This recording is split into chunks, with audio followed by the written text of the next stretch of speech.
Mortimer, Episode 11.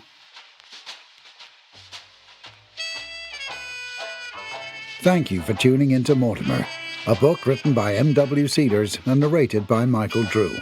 The theme music was written and performed by Danny Torgerson. Mortimer is an entire novel that you may decide to read in print or digital form. Yet each episode of this audio podcast is broken up into a serial of sorts for your enjoyment. We hope you enjoy this duty-free audio presentation of Mortimer.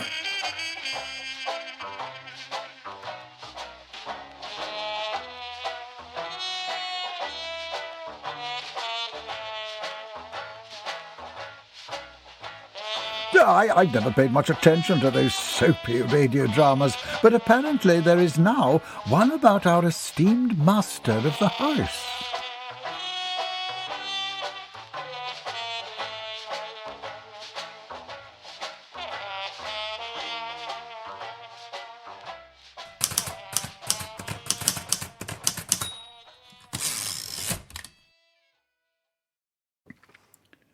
Several hours later, the family was settled in the living room of the house.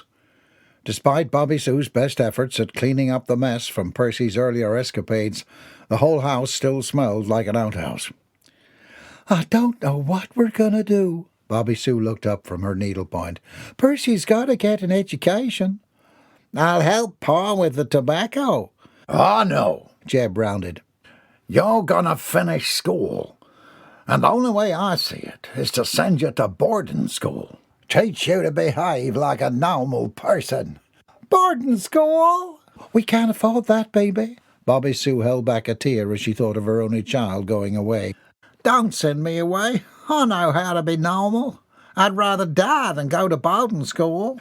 "An all-boys school sounds good to me." Jeb lit his pipe, smoked it thoughtfully. "I'll miss you round the farm, though." "But, Jeb, we can't afford it." "We got some money saved up. We'll make it work." Percy was aghast. "But I'll be done with school in a year anyway." "Not expelled, you won't. You brought this on yourself," Jeb shot back. "I'm sending a letter out in the morning." The family fell into silence, Percy bemoaning his horrendous misfortune and Jeb contemplating his tobacco, while Bobby Sue grieved her son having to leave home. Suddenly an idea came to her. "I have it." Jeb was skeptical. "You have what?" Bobby Sue's eyes were wide with excitement. "Jeb, who do we know that can turn a half-wit nobody into a well-groomed, upstanding aristocrat type?" Jeb and Percy glanced at one another quizzically. "No more," Percy cried out with sudden realization. "Just send me to boarding school." "It's the perfect solution. It's Percy's only chance, baby." Jeb hesitated, his expression betraying how much her words pained him, but finally he nodded in assent. "We leave tomorrow." "No!" Percy moaned. Jeb stood up and straightened his pants. "I'll get the car ready." "Wonderful. I'll go upstairs and start packing the bags." After Bobby Sue was upstairs, Jeb turned to Percy. "Boy," he said, "there's just one more thing." Percy looked up dejectedly. "Yeah, Pa? Just how did you get all that shit into the schoolroom like that?" Percy's mouth spread into a wide grin. "Buckets, Pa. Just like you taught me." Mortimer's domicile was in utter chaos. Mustache twitching in agitation and hands folded behind his back, Mortimer Ascariot stood at the top of the staircase and surveyed the mayhem below. Strangers fluttered about the front foyer, scrubbing, wiping, dusting, and sweeping. Through the open front door and on the front lawn, men wearing classless khaki suits scrambled back and forth carrying planters and pushing wheelbarrows heaped with black soil. Their presence was particularly ridiculous to Mortimer, for there was no more utility to a brand-new hydrangea flower than to an old bed of tiger lilies. Flowers did not change nations. Flowers did not solve wars.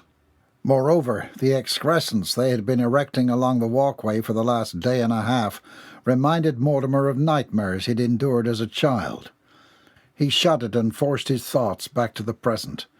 There was a much more important issue at hand.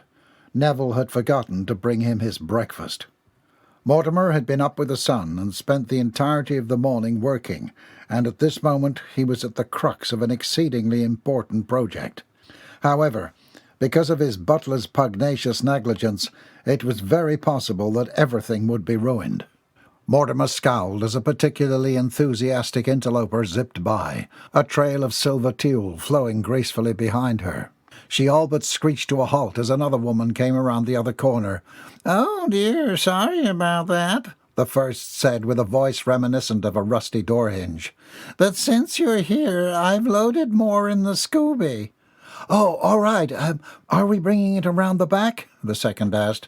The rusty hinge nodded, and with a dramatic flip of her cropped cut hair, continued on her trajectory toward the house and into the backyard. Mortimer paid no notice to the second woman, who had now rushed out through the front door to the aid of her friend's mission of corrupting the sanctity of his home, for at that moment he was plagued by a particularly unpleasant rumble from his digestive tract. He must do something about these pesky physiological urges quickly, for they had already interrupted his focus, and now his attention had been driven away from a very critical matter. Her mistress Esquire. She was his masterpiece, a chef d'oeuvre even. She would be Mortimer's magnum opus. But something was missing. Mortimer knew, of course, what it was, but that fact did not eliminate the possibility that he could produce satisfactory work without amending the etiology of his displeasure. He straightened his lapel and reminded himself that it was, indeed, very possible that the solution to his present state of irresolution might render turmoil that would exceed the unrest in which he had been suffering for the past weeks. But then again, he worried, perhaps he would never be satisfied with his work. The unrest may never dissolve. He might miss his opportunity to rectify the situation. Her mistress was due to depart in 3 days, and Mortimer had yet to come to a decision. Should he proceed as planned, or should he take a risk? Mortimer allowed his mind to indulge in this possibility for just a moment. His imagination filled his entire being with a sensation so powerful and so sybaritic that it made him dizzy. He reached out and grabbed the banister. "My God!" he shrieked involuntarily as his hand grasped the pernicious garland that had been wrapped around the wood. His surprise rendered yet another attack from his stomach, and he groped his midsection in protest. An elderly baroness stood at the base of the staircase and looked up with condescension at Mortimer. "Are you all right?" Her tone sounded more accusatory than concerned. Noticing that his cover was blown, Mortimer released the banister and pesky garland and took several steps backward into the protective darkness of the upstairs hallway. "I've already seen you. Come out from there," the Baroness shouted up the staircase. Mortimer squatted down in the shadows in hopes that the woman would give up. But then he felt a presence behind him. The teeny-tiny hairs on the back of his neck stood up, and he felt a chill. It started at the base of his spine and travelled violently up his back into his occiput. "Aye!" Abandoning his hiding place, Mortimer leapt up, and without even looking back, he shot blindly forward into the air. "Wait! Stop!" But the woman's warnings fell on deaf ears as Mortimer trumpeted down the staircase, his massive figure a whizzing ball of kinetic energy. He did not see his mother watching from the top of the stairs with unhinged jubilation. He moved faster and faster, his eyes wide and face frantic. His mouth was open, but a scream did not emerge. The Baroness stood frozen like a deer in the headlights of a meteor as Mortimer tripped and careened through the air toward her. Having heard the oh-so-familiar high-pitched pig-like squeal, Mrs. Dixon shot up from a position near the gardening bed. Had something happened to Mortimer? Had she missed a letter demanding more money? Had the threats come to fruition? She ran in an exceedingly unladylike manner from the yard, arriving at the front of the mansion just in time to see Mortimer miss a step on the massive staircase. She came to a stop to the side of the staircase and put her hands to her cheeks, watching impotently as her squire's colossal body flew through the air like an oppressive albatross. She heard the screeching. She saw his victim's expression of stark fear and paralysis. She saw Mortimer's tongue flapping in the wind. She saw the woman raise her arms in front of her face. With an oomph, Mortimer smashed clean into the woman, knocking her up into the air and then down again at the base of the stairs. Mrs. Dixon was compelled to cover her eyes in embarrassment. Having heard the ruckus, several people had rushed into the foyer, and at the sounds of their gasping and surprise, Mrs. Dixon forced herself to peek through her fingers. Relief was quickly replaced with a new horror, as a realization struck. A man had appeared out of nowhere and bent down over the two. Mortimer was plastered atop the woman, face to face. "I am being molested!" came the muffled shriek. To Mrs. Dixon's amazement, the woman was still alive. In fact, quite alive, it seemed. "Do let me help you." John Adams Ascariot reached down to assist the Baroness. "No, not him! Get off me, you beached whale!" Mortimer made no effort to move. "Breakfast!" he murmured into the face of the woman upon whom he had landed. With all of the strength his gangly frame could muster, John pushed Mortimer off the woman. "Do let me assist you." She accepted John's hand. Mrs. Dixon was immediately by her side, the shock having worn off enough now for her to move. "Are you quite all right?" Her voice was breathless. "And who are you?" The woman spoke with authority, despite the disarray of her hair and condition of her garment. "I'm Mrs. Dixon. I would like to speak to the mistress of this estate." "Oh, I'm afraid the mistress is indisposed." Mrs. Dixon felt a flush of irritation at the condescending tone. "I am running the estate." "A coloured woman?" John chose that moment to interject. "Quite uncustomary, I know." He was all charm. "Let me introduce myself. I am John Adams Ascariot. I just arrived from New York City." She raised her nose. "And why should I care about this bit of trivial information?" John bristled beneath his tweed jacket. "The master of this mansion is my late brother. I am in the process of taking over the property." "Taking over?" Mrs. Dixon was livid. Mortimer groaned from the floor. Mrs. Dixon abandoned the two and went to Mortimer's side. Seeing that he was quite all right, his fall having been broken by the haughty matron, she helped him into a seating position and brought her focus back to John and the woman. "I do hope that you will run this place in a more civilized manner. It is quite improper for a coloured person to run a multi-million-dollar household." "Oh, I assure you, she's not running the household, but rather overseeing the interior details." John grabbed the collar of his coat with one hand and pulled a pair of wire glasses from his pocket. "Running things, of course, is left to the Ascariot blood, not to mention those who are also more austere and intellectually astute." It was clear to Mrs. Dixon that John was putting on a show. Since his acting was so awful, she suspected the woman would not be fooled. John went on, placing the glasses smartly on his narrow nose. "I would be the person in charge of the Centennial Shipping Line." The woman narrowed her eyes with interest. "Who did you say you were?"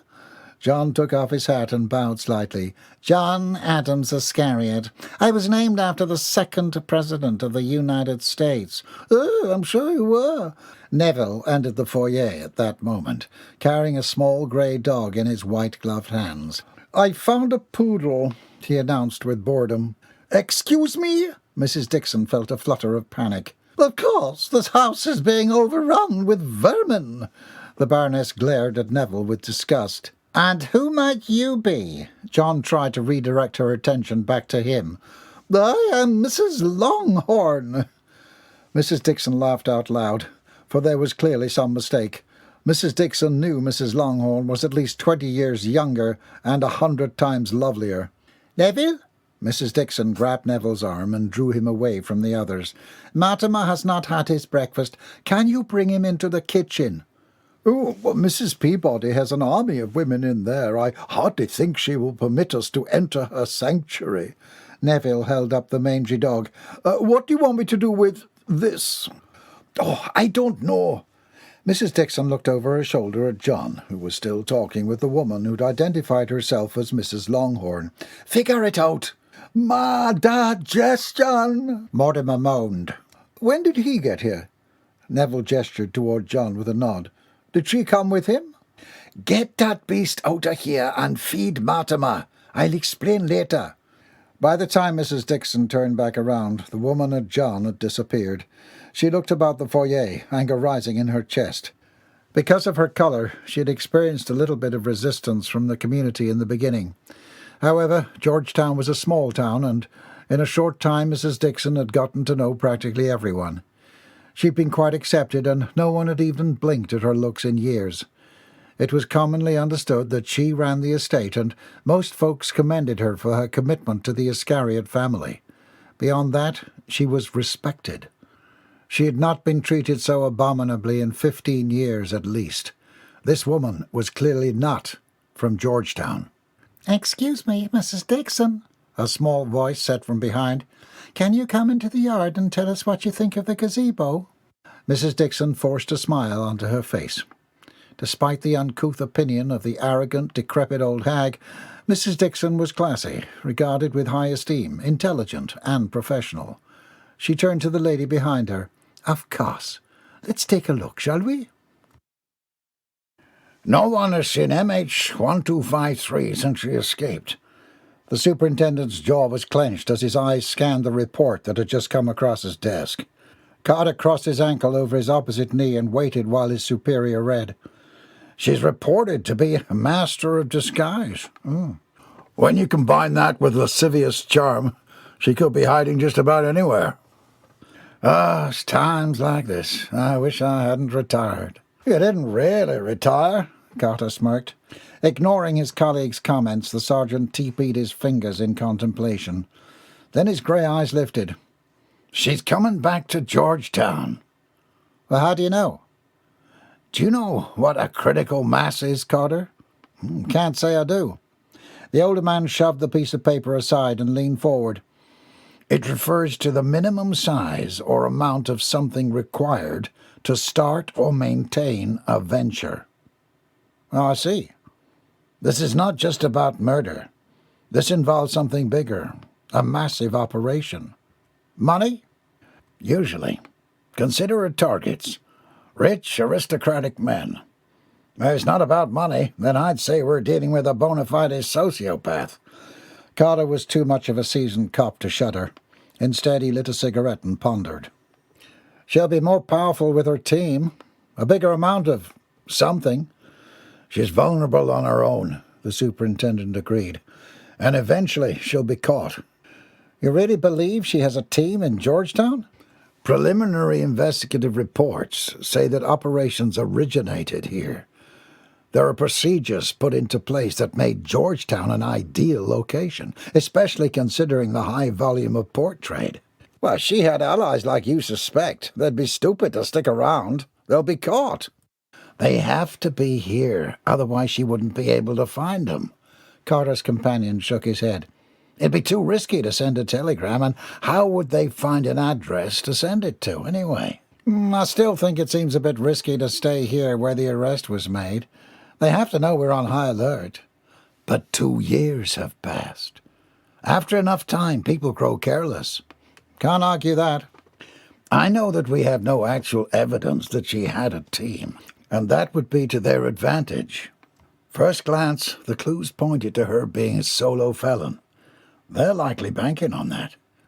"But you believe otherwise." Carter arched a brow. "I know it. I've trained 4 men who've been circulating in plain clothes. If we hear anything, you'll be the first to know." "Damn right I will." "But so far, we've come up empty." "Well, look harder." Carter suppressed a sigh. He knew that the superintendent was one of the most well-respected officers to have served on the New York police force, but Carter was not as convinced as his superior was. Seemed like they were devoting a lot of manpower to this case, solely on spec. "Yes, sir." He pushed up from the chair and hesitated. "You saw my report on the kid, right?" The superintendent nodded without looking up. He was reading the report again. The wheels in his head were turning. "He's been removed from your team and reassigned to evening patrol work." "Thank you, sir." "I expect results from you, Carter." Their gazes met. "Or I'll be considering reassignment of the entire precinct." Carter swallowed. "Yes, sir. Understood." The house was finally at peace. The landscapers had finished the lawn, the table set up, the gazebo draped with white gauze and ivy. The house had been cleaned top to bottom, and the rented decorations were in place. Mortimer had gone up to his room after listening to his evening radio programme, and Mrs. Ascariot had been tucked into bed for hours now. Mrs. Dixon was standing at the stove, waiting for the kettle to boil. Neville entered the kitchen, looking through the mail that had just arrived. "What a day!" Mrs. Peabody's voice was weary but pleased. She put the last of her creations into the icebox as Milly came in from the backyard. "We cooked enough food to feed an army." "Is everything ready for the party?" Mrs. Dixon quickly scanned her to-do list. "Yes, except for the dessert."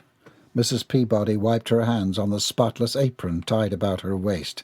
"The ice cream truck should arrive no later than 4 o'clock." Mrs. Dixon looked up as Milly entered the kitchen and sat at the counter stool opposite Neville. "Is everything all cleaned up?" "Yes, and I'm exhausted." Milly rested her forehead on the counter. "You should go to bed," suggests Mrs. Peabody. "We have an early morning ahead of us." "I don't know why we have to have this silly party anyway," Milly protested. "Master Mortimer doesn't seem the least bit interested." "Mortimer will be excited once the ladies start to arrive." At Mrs. Dixon's statement, Neville looked up from the stack of mail and raised an eyebrow. "Don't you look at me like that." The kettle began to whistle, and Mrs. Dixon turned off the heat. "Now, Milly, go on to bed." Pouring 2 cups of tea, she then carried them carefully to the centre counter. "Ah, another letter from Mortimer from the Bottlebird Club." Neville's voice was bored. "The letterhead looks different than usual, though." "I can bring it to his room if you would like," offered Mrs. Peabody. "I'm sure it's just another advertisement. Neville, put it in Mr. Ascariot's office, and I'll let Mortimer know about the letter after the party. You know how easily distracted he is." Mrs. Dixon glanced over at Milly, who was working up the energy to head upstairs for bed. "You did fine work today, young lady. You may sleep in an extra hour." "Oh, joy!" Milly slinked off the stool. She had just made it to the doorway of the kitchen when what sounded like a bomb erupted from the front of the house. Neville looked up from his newspaper and craned his head toward the door. "Oh, dear God, no! It can't be!" Mrs. Dixon put a hand to her heart. "What?" Mrs. Peabody was baffled. Milly was running toward the front door. Neville jumped up from his stool, his body not quite as limber as it once was, and with Mrs. Dixon and Mrs. Peabody in tow, they all hurried to the front of the house. Milly had yanked the front door open and was staring across the lawn at the bright pair of headlights that flooded through the front gates and into the darkness toward the mansion. The guards had just opened the gates. "Who is it?" Milly looked up at her companions. "Oh, dear!" Mrs. Peabody put her hand to her chest.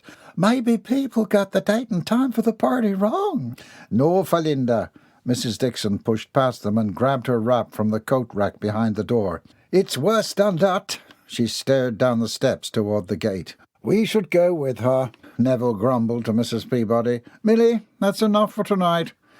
"Oh, but why do I always miss out on all the fun?" "Off to bed," Mrs. Peabody ordered before turning and hurrying after Neville. Obediently, but not without severe disappointment, Milly closed the door, leaving the adventure outside, and stood alone in the foyer of the mansion. "Howdy there!" a voice cried from behind the headlights. "Oh, what a nice surprise!" Mrs. Dixon managed, shielding her eyes against the glare.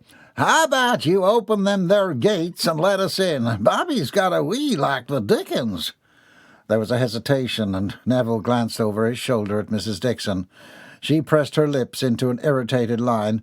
"Of course." Neville turned away from the irritated nanny. "Thank you much, Neville." "It's the Binkleys," Mrs. Peabody announced with enthusiastic realization. "Yes, Philinda." Mrs. Dixon stepped out of Neville's way as he pulled the massive iron gates open. "It's the Binkleys." Mr. Binkley put the dilapidated car into drive and hit the gas, steering the car into the driveway of the Ascariot property. "Been on the road for hours," Jeb called cheerfully through the open driver's side window. He hit the brake again, and the car backfired. Mrs. Peabody grabbed Mrs. Dixon in fright. "Oh, what a horrible sound!" "Have you had someone check that out?" Neville was irritated. "Well, I looked at it. Too much fuel in the exhaust," Jeb announced proudly. "I ain't worried about it, though." "Jeb, baby, my bladder." "Oh, dear." Overhearing the urgent voice from inside the vehicle, Mrs. Peabody leaned down and waved. "Hello there, Bobby Sue. Why don't you get out the car and I'll show you inside? Thank you kindly." Bobby Sue immediately leapt out of the car and closed the door. Before leaving, she leaned down and peered into the darkness of the cab. "Percy, you go with Neville and your pa to the garage in the back to park the car. I'll see y'all in the house." "But what about Ricky?" Percy's voice resonated from the back seat. "Bring Ricky in with you when you've all parked, baby." "Follow us." Mrs. Dixon gestured toward the house, and the ladies started back up the walkway. "Who's Ricky?" Mrs. Peabody whispered to Mrs. Dixon. Bobby Sue shrugged in reply. "It's so dark I can hardly see," Bobby Sue commented. "Y'all don't have any stars. Why, in West Virginia, we got stars for miles. We've just finished redoing the landscape." Mrs. Peabody felt the need to defend her home. "What brings you to Georgetown?" Mrs. Dixon got straight to the point. Bobby Sue wrung her hands anxiously. "How about we talk all about it once we're settled inside?" "Of course." Mrs. Dixon clenched her teeth. This was the last thing she needed before Mortimer's party. Mrs. Ascariot's brother, Jebediah Bingley, and his family were the most ridiculous, backwoods, unsophisticated hillbillies that she'd ever encountered. If there was ever an antidote to the rich and dignified, it was the Bingleys. This was a disaster waiting to happen, and Mrs. Dixon had to get rid of them, immediately. But why had they come? And all the way from West Virginia, too. Had they been sent an invitation by mistake? The thought filled her with dread. If they had, in fact, received an invitation, sending them away would be virtually impossible. "Who in God's name would do such an idiotic thing?" Mrs. Dixon wondered. Then she snarled. It was probably Neville. He was clearly not as committed to this venture as she was, and it was not improbable that his lack of neuroticism about the success of this party could have set him up to make a careless and stupid mistake. Mrs. Dixon continued to fume as Mrs. Peabody showed Mrs. Bingley the toilet. "Shall we put the tea on again?" Mrs. Peabody asked after the door of the powder room had closed. "I don't want to do anything to encourage them to stay." "Oh, Elizabeth, it's after 9 o'clock. You can hardly expect them to drive back home." "There are several fine hotels in town that they can check into." "Oh, we have dozens of rooms here." There were voices in the kitchen. "Yielded more crop this season than the last 3 combined." "I don't want to wear these shoes. They crush my feet." "Boy, you stop a-complaining, or I'll tan your behind." "I'm 18. I'm not a boy no more." Mrs. Dixon and Mrs. Peabody looked at one another as the toilet flushed.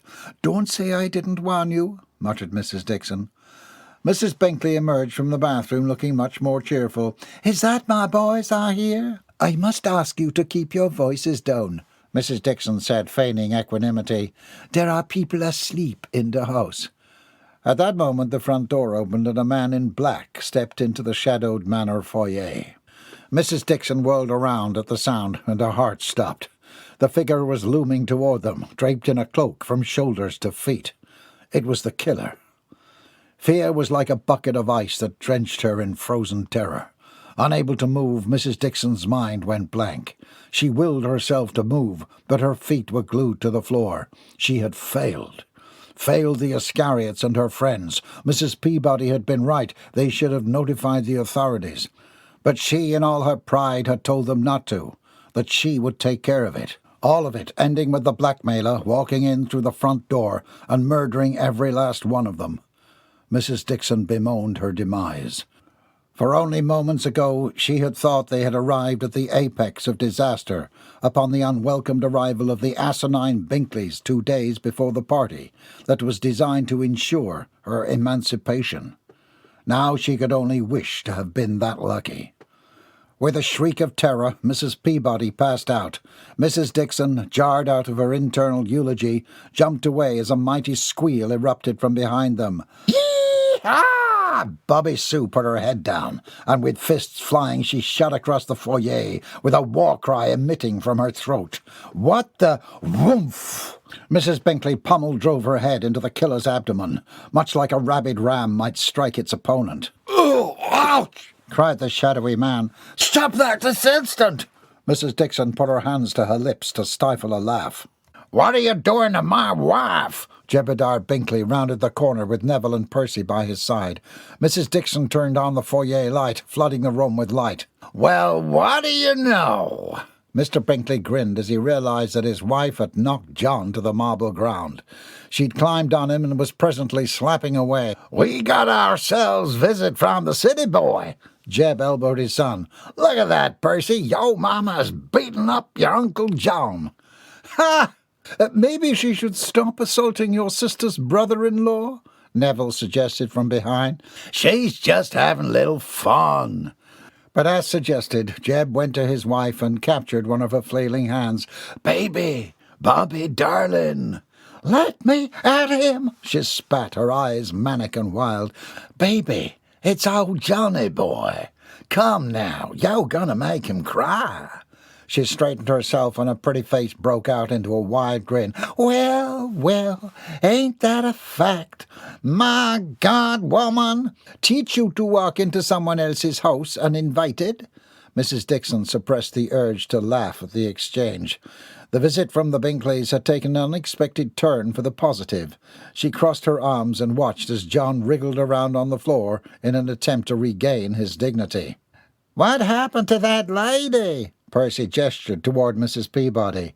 Oh, dear, Mrs. Dixon dropped to her friend's side. She must have been so startled by John coming into the foyer unannounced like that. Neville, get the smelling salts. What about me? John protested. He was sitting now, and he rubbed his eye.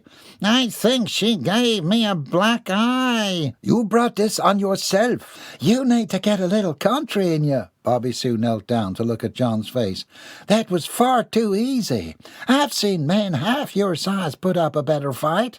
You fight men often, then? Course I do. I'm a fine catch, and when Jeb here's out in the field and Percy at school, I chased away men and bear alike. Bears? Great. John sulked, rubbing his head and eyes while checking himself for injuries. How was he going to explain a black eye to Mrs. Longhorn when she came back for the party? How about we get you some eyes? Bobby Sue patted his shoulder. Neville will get some. Mrs. Dixon gestured absently, pulling Mrs. Peabody into her arms. As if on cue, Neville returned with the bag of smelling salts, a bag of ice already in hand. He tossed the bag into John's lap and gave Mrs. Dixon the salts. Oh! John jumped as the bag landed between his legs. Oh, what's your aim? There, that did it, observed Mrs. Dixon, as Mrs. Peabody's eyelashes fluttered. What happened? John invited himself over, dressed like a prowler, scared you to pieces. Oh, dear. Jeb was at her side. Let me help you, ma'am. He smelled like tobacco and something a bit less pleasant. Mrs. Dixon held her breath as they lifted Mrs. Peabody. Neville? Mrs. Dixon took a step away from Jeb. Show our guests to their rooms. Thank you for taking care of us in such short notice. Bobby Sue was grateful. Percy, darling, unload the car. But, Ma... No buts, Jeb interjected. Does your mamma say? What's going on down there? A deep voice boomed from the top of the staircase. I had been quite deeply drenched in the restorative trenches of sleep, and was rudely interrupted by a series of inappropriate and disturbing noises from you jocular night owls. Mortimer, darling, your cousins have arrived. The colour drained from Mortimer's face at his nanny's words. His eyes fell upon Percy and narrowed. Percy, on the other hand, broke into a massively wide look of pure glee. It's Maudie! Percy, darling, you can play with Mortimer in the morning, Bobby Sue stated, much to her nephew's dismay. Mortimer, everyone is on their way to bed. We're sorry to have awoken you, said Mrs. Dixon. I hardly believe that the King of the Isles had to deal with such nonsense. Mortimer must have been satisfied, however, for he disappeared back into his room. Well now, shall I show you to your quarters? Neville gestured to the staircase. I'm in the Moroccan room on the second floor, my usual, announced John, holding the bag of ice to his face. And where are your things? Irritation bubbled in Mrs. Dixon's chest at John's smile. Ah, you already moved yourself in. See you all in the morning. John grinned with triumph as he headed up the stairs. Mrs. Dixon would have to speak with Neville about that later. Neville's job, after all, was to manage the guests of the estate. People moving in without warning was not acceptable. She cleared her throat and addressed him now. Neville, how about the Binkleys stay on the 3rd floor? They will have plenty of room up there. Fine. Neville turned to Jeb. Can I help you with your bags? Percy'll take care of it. Jeb grinned and elbowed Neville. Why else have a son? Neville coughed as Jeb's elbow contacted his ribs. Quite right. I'm going to turn in myself, Mrs. Peabody yawned. It's been a long day, and my dear husband went up hours ago. Of course. You must be exhausted. I'll see you in the morning, Philinda. After Mrs. Peabody went upstairs, Bobby, Sue, and Mrs. Dixon were left alone standing in the foyer. Do you not want to go up to your room? Bobby Sue clenched her hands, appearing uncharacteristically nervous. Mrs. Dixon, I need your help. We're in big trouble, I'm afraid. Well, what do you mean? Well, we've tried everything, you see. Percy'll be ruined if you can't help. If anyone can save him, it's you. Mrs. Bingley grasped Mrs. Dixon's hand in desperation. Please, please, save our son. What on earth are you talking about? Bobby Sue's eyes were moist. If Percy does not change his ways, all hope for our family is lost. He's the future of the Binkleys. I know I've pampered him and Jeb. God bless his heart. He do try his best, but you know Percy. Bobby Sue lowered her eyes. Filled with a surge of pride at Mrs. Bingley's confidence and compliments, Mrs. Dixon squeezed the woman's hands in a gesture meant to comfort. I understand. You leave it to me. Come rain or come shine, on my honour, Percy will be made into a well-mannered gentleman.